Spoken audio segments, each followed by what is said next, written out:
Hey guys, in this RGT video we're going to be talking about the PlayStation 4, which has finally been codenamed Orbis.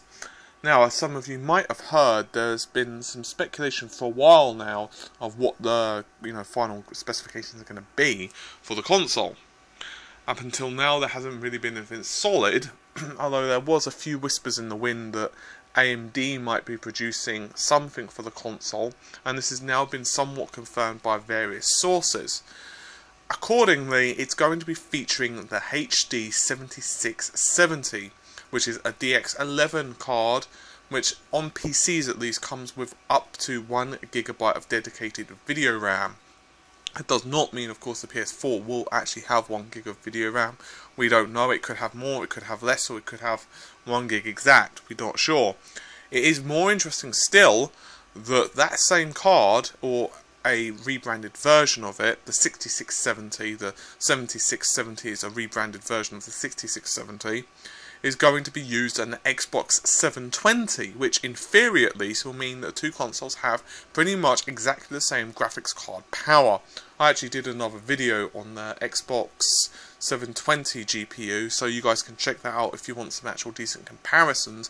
However, just to give you an idea, it basically means that games such as, let's say, Crysis 2 should be able to run at 1080p with roughly 30 frames per second.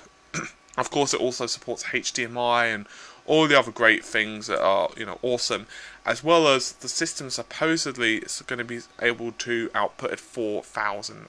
So that's cool. However, of course, performance is going to be a lot higher for a console simply because of its far lighter operating system and the fact that developers don't have to code for a myriad of different specifications. Of course, on the PS4, it's just going to be one specification fits all, just as the PS3 and 360. You might have slight derivatives, as in, say, more hard drive space or extra outputs. For example, the earlier versions of the 360 did not have HDMI, but other than that, it's pretty much all good to go. The APU is going to be a A8 3850, which is pretty much a quad core running at around 2.9 GHz. Whether this is going to be what's in the system, we're not sure. These are off the stock specs. Once again, Sony can customize this to their heart's content.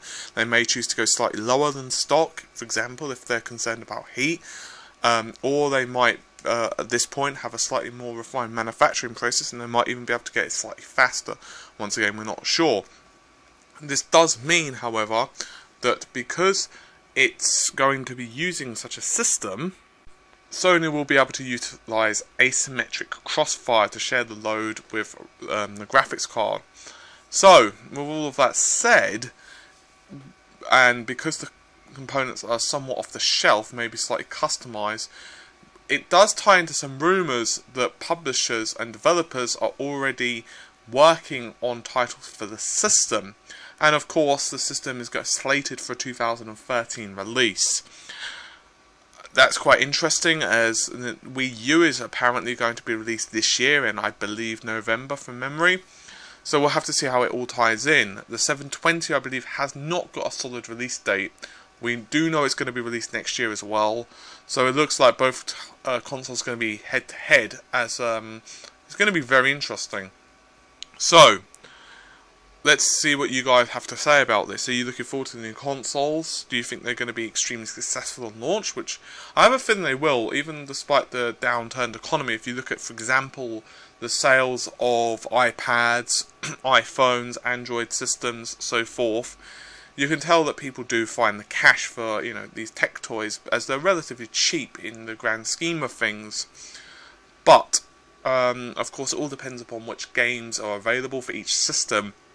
Hopefully, both consoles will have some pretty good games at launch. In my opinion, one of the key problems with both the 360 and the PS3's launch was the games that weren't that great. There were the odd titles here and there, such as, for example, Cameo on the 360, and I also had quite a love for Perfect Dark, although I probably am one of the few that actually really liked the title. Other than that, there weren't that many great games on the 360's launch, and I could also go into the same for the PS3. That's not to say the titles were awful, but they definitely weren't that great. Hopefully, this time around, things will be different. So, anyway, with all that was said, hopefully you guys have found this video slightly useful, and take care and goodbye.